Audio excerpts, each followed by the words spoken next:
106.5.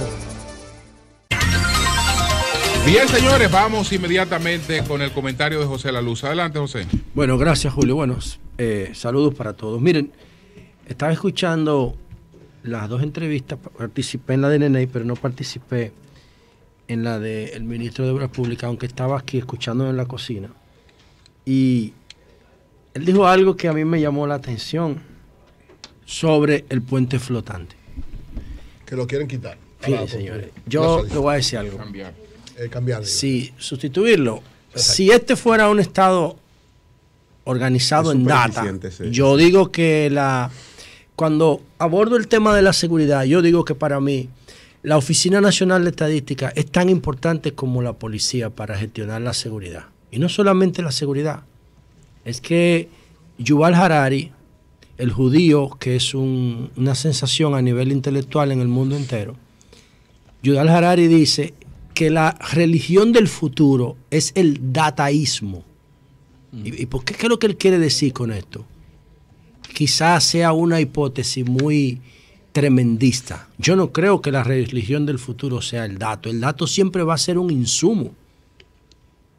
Creo que sí vendrán modalidades durísimas, raras de religión, pero el dato sí es el insumo más importante que el ser humano haya gestionado. Inclusive lo traemos en nuestro ADN, la información, y la tomamos del entorno. ¿Y qué significa esto?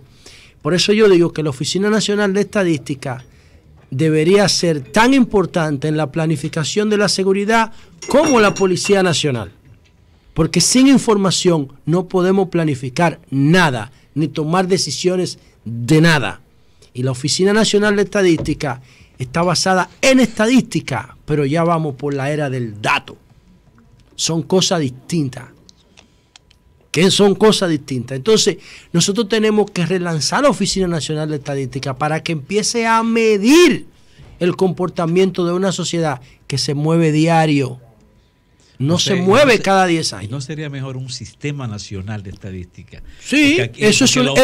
No, porque ya eso es muy reducidas. Bueno, pero es la visión. Claro, es la visión. Pero debería ser que cada hospital tuviera un estadístico. No, bueno, yo lo que propongo es. Para ponerte un ejemplo, pero ¿cuántas escuelas de estadística hay en el país? No. Una sola. Pero ya. ¿Y sabe cuántos estudiantes tiene? Pero, estudiantes de grado, menos de 80. No, porque no entienden, no tienen la visión. Pero yo lo que propongo es una plataforma de gobierno electrónico con un data center nacional donde converjan por ley, por obligación, todas las instituciones públicas. Entonces, muchísimos países. Toda la información diaria que genere el gobierno, las instituciones públicas y privadas, converjan en un data center nacional y ahí tú la información la puedas procesar y presentar. ¿Por qué? Porque antes, ¿por qué se hacen los censos cada 10 años? Algo absurdo al día de hoy.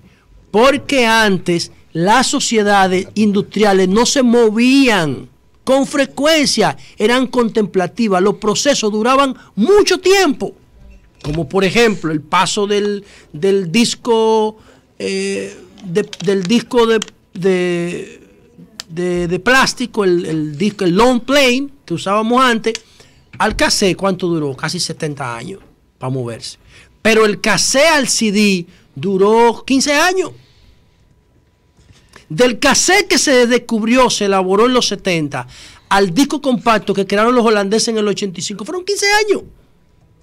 Entonces, del disco compacto a la compresión MP3 fueron menos de 15 años. Sí, y de la compresión MP3 al streaming fueron menos de 10. Entonces, así la sociedad se va moviendo súper rápido. Pero la estadística dominicana no se mueve. ¿Por qué digo todo esto? Porque si nosotros tuviéramos un gobierno basado en datos, que levantara datos diarios de las instituciones, pudiéramos medir la productividad de ese puente flotante, señores. Esa tiene que ser una de las obras más productivas de la historia de la República Dominicana. Que eso fue accidental, eso no fue planificado. Eso fue una medida alternativa para mientras se hacía el puente Juan Bosch. ¿Y qué resultado dio ese puente flotante, señores? A ese puente flotante hay que hacer un homenaje. Sí, sí. Porque además... Es más efectivo que los otros. Pero que todo, eso no necesita mantenimiento ni nada. Eso es simplemente abrirlo cuando es necesario por un tema de mantenimiento o cuando llueve para que todos los residuos orgánicos, toda esa basura del río cruce al mar. Ya, eso no tiene valor. Son dos barcazas que se unen con una capa de asfaltado por encima. Ingeniería militar. De hecho, te digo algo. Ingeniería militar. Claro, tú te dices algo. Sí. Deberían hacer 7 puentes más como ese. Porque eso dio resultado. Sí. Y tú eso lo puedes complementar con Guardando qué. la conservación ambiental correspondiente. Claro, porque tú le puedes hacer orificios para que el agua cruce, no se acumule. Eso se pueden hacer miles de cosas. No, es que son de lo que yo no barcazas, tengo los duda. edificios se llenan de agua, De lo que yo no. tienen que No. ingeniería. Nosotros acabamos de pasar por debajo del río Hudson, en un túnel. Sí. No, eso se puede. No, Lo que claro. pasa es que hay que respetar las leyes Claro, de la se puede ingeniería. hacer un túnel por debajo Claro. del río Sama, pero eso tiene... No, se yo no puede dije hacer, ahora se que, necesita yo no dije recursos que para se eso. haga túnel. Yo lo que estoy diciendo que la ingeniería está y existe y está disponible para mejorar esa plataforma del puente flotante. Y estoy diciendo que es una de las grandes obras urbanas Sí, es cierto. de vial que se ha hecho en la República Dominicana. Y tiene un costo, señor. ¿Sabe cuánto es el costo de esa vaina? Menos de 100 mil pesos al mes. Ahí nunca hay tapón. Menos de 100 mil pesos al mes el costo del puente flotante. Creo que son 70 mil que se lo querían quitar los otros días. Entonces, a la empresa que lo maneja, no sé quién es, ni me interesa eso. Pero quería resaltar eso porque yo creo que debemos, así van a sustituir el puente flotante, que el ministro de Obras Públicas no lo explicó, solamente Que lo sea dijo. por otro Dijo que se flotante. están No, estudiando. exacto, que sea por Por uno otro flotante. mejor que Sí, él, más pero, eficiente. pero no un puente tradicional.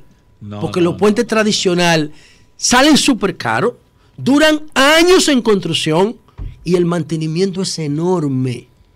Es como los túneles de la 27. Yo no Claro, estoy de tal vez acuerdo anda con ningún buscando túnel una de eso. estructura que permita que pasen vehículos pesados, que por supuesto por el flotante no se puede. No Pero se puede porque la carga de resistencia para la que fue diseñado Sí, es otra. Es otra, Y es pero válido. Y es válido. Es que los camiones tienen que moverse por sitios especiales, no por Sí. todas partes. Pero anyway, quería decir eso. Con relación al tema de Haití, bueno, ahí están saliendo incluso ya nombres de los supuestos sicarios que participaron en el atentado de la familia presidencial y que mataron al presidente, pero que felizmente debemos decir que los hijos y la esposa están bien.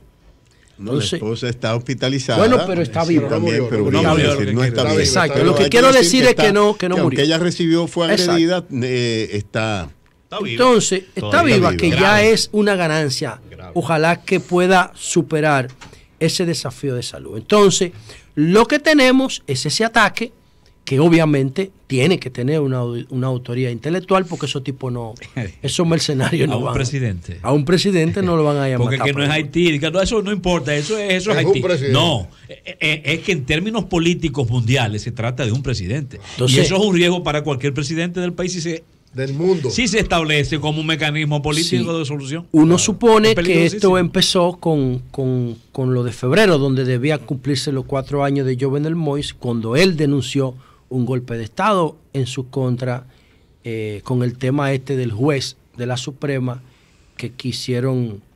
con el que quisieron sustituirlo y que empezó la crisis por una interpretación de su cumplimiento de mandato. Pero a eso se le sumaron un paquete de protestas y olas de inseguridad que el presidente estaba denunciando incluso internacionalmente. Y los haitianos, ya sea espontáneamente o dirigidos, estaban exigiendo la renuncia desde febrero del presidente. Yo insisto en que se parece mucho a lo que pasó o se intentó hacer en Venezuela, en marzo del año pasado, ese grupo de matones que fue contratado, cuya misión ellos dijeron públicamente que Pero era hay hacer- alguna- Haití no tiene parecido. Pero hay algunas cosas que Haití yo... no tiene- Sí, hay no son algunas- iguales. Hay algunas cosas que yo pero no entiendo. hay esquemas un poquito Hay alguna cosa Son que yo, realidades hay alguna distintas. cosa que yo no entiendo. Miren el último post que el presidente publicó en Twitter El presidente Moïse. antes de que lo matara. El último tweet de él. El nombramiento del... Dice aquí, he nombrado al ciudadano Ariel Henry. Ariel Henry es médico, neurocirujano, y había sido ya funcionario ministro de Interior. Sí, fue ministro de Interior. He nombrado al ciudadano Ariel Henry para el cargo de primer ministro. Tendrá que formar gobierno abierto que incluya las fuerzas vivas de la nación. Tendrá que resolver el flagrante problema de la inseguridad, porque Jovenel Moïse insistía en el tema permanentemente, y tendrá que apoyar al comité electoral en la realización de las elecciones generales y el referéndum. ¿Qué significa esto? Jovenel Moïse no estaba participando para las elecciones de septiembre. No podía ser candidato. Entonces, él estaba organizando una transición. Y tenía metas políticas claras. Ahí están definidas, pero es que ahí están definidas. No, incluso en este post. La reforma constitucional traía como consecuencia una transformación del modelo de Estado en Haití, porque el presidente no es el jefe de gobierno. No, el presidente es el jefe del Estado. El gobierno, el jefe de gobierno iba a ser este. Iba a ser un jefe de facto, como lo es el actual, por el hecho de que el Congreso, el Senado, que es lo que según la Constitución haitiana estaba llamado a ratificar la designación del primer ministro, igual que el que está actual, cesó desde hace un año. Pero hay elecciones en septiembre. Correcto. Aunque ya esa... Sí. A un mes y pico. En septiembre. Pero no hay condiciones si tú tienes, para elecciones. Pero óyeme, pero tú tienes, pero que tú tienes, pero lo importante de este post. Ahora tampoco, ni antes. No, pero la están preparando. Pero la están preparando, claro. Pero escúcheme. Dale. ¿Por qué la importancia de este tuit? Porque aquí hay una manifestación de intención de un presidente que está diciendo: me voy en febrero, estoy preparando la transición y estoy nombrando, porque este que ahora salió, ¿cómo se llama? Sí, Claude Joseph.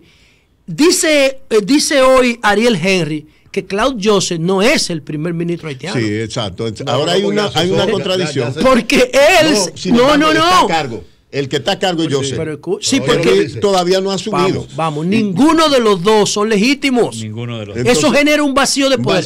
Porque yo estoy leyendo un nombramiento de Moïse con todo el derecho a proponerlo. Sí, que él es cierto. Pero yo lo que lo estoy leyendo. Ahora, de sus facultades. Yo lo que ¿por qué estoy leyendo este post? ¿Y qué dice Ariel Henry después? Dice, y el sustituto constitucional de Moïse. Dice Ariel Henry. Dice esta nota que Ariel Henry, que fue nombrado primer ministro de Haití el 5 de julio, señores, tras antes de ayer, y ahora se puede ha impugnado el liderazgo de Claude Joseph.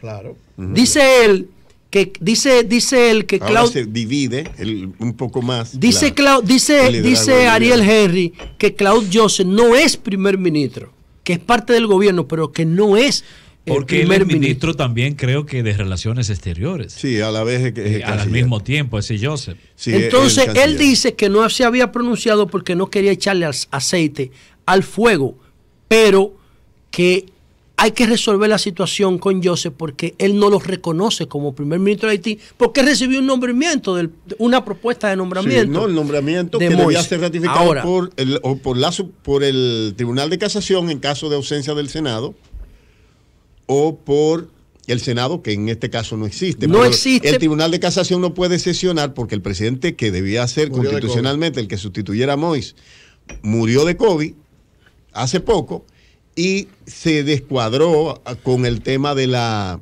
escogencia de un presidente.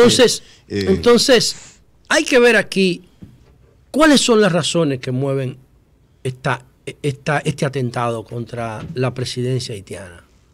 Ya están saliendo nombres, incluso pasaportes de los supuestos sicarios, pero hay cosas que no le cuadran a uno, porque esto tiene una autoría intelectual, esto tiene una parte, esto es un crimen organizado. Alguien pagó por las armas, muy organizado, no cualquier muy organizado. ¿Quiénes son? Y es un crimen político. ¿Quiénes son los autores intelectuales del asesinato del presidente Jovenel Moïse cuando estaba terminando su proceso, cuando estaba en una transición? Quizás si hubiese dejado esa vaina en febrero, no le pasa.